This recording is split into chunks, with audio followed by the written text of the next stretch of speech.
ఎందుకు చెప్తున్నానంటే అప్రెంటిస్ అనొద్దు మీరు, మన దగ్గర పని చేస్తున్నాడు అనండి.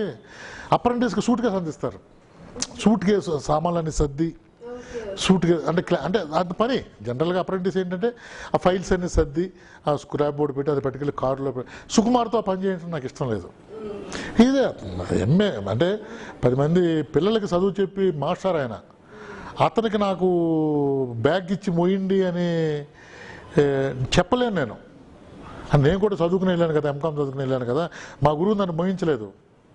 క్లాప్ బోర్డు నాకు ఇవ్వలేదు అనిల్ కుమార్ గారు. క్లాప్ నాతో కొట్టించలేదు. నేను అడిగాను, సార్ నేనేదో చదువుకున్నాను కదా అని చెప్పి మీరు క్లాప్ కొట్టించిపోతే నా పని రాదు సార్, నువ్వు కొట్టగలవయ్యా అన్నాడు. ఒకసారి ఇవ్వండి సార్ అని చెప్పి కొట్టాడు. ఫస్ట్ క్లాపు ఎవరు కొట్టలేదంటే ఇంతవరకు. అలా కొట్టాను నేను. క్లాప్ కొడితే తడబడతారమ్మ జనరల్గా. అదేమి లేకుండా నీకు అవసరం లేదా, నువ్వు క్లాప్ కొట్టక్కర్లేదు అని చెప్పి క్లాప్ కూడా ఇవ్వలేదు ఆయన మహానుభావుడు.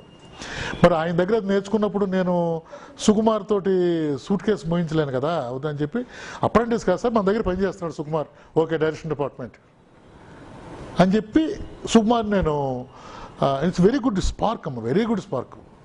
అప్పుడు నేను అనుకునేవాడిని డెఫినెట్గా ఇతను అంటే 5-6 సంవత్సరాల ముందు ఆలోచిస్తూ ఉండేవాడు. అప్పుడే ఏదైనా డిస్కషన్లో మోహన్ గారు ఏదన్నా అన్నా, ఇంకో సిట్టింగ్ ఎవరన్నా ఏదన్నా నేనేదన్నా అన్నా అతని ఆలోచన ఒక 5-6 సంవత్సరాల ముందు ఉండేది ఆయనకి. కాబట్టి ఆ రోజు అనుకున్నాను ఇది నెంబర్ 1. అసలు హ్యాపీ. మన మనిషి నా మనిషి అందరూ కలిసి ఒకే చోట పనిచేసిన మనుషులు.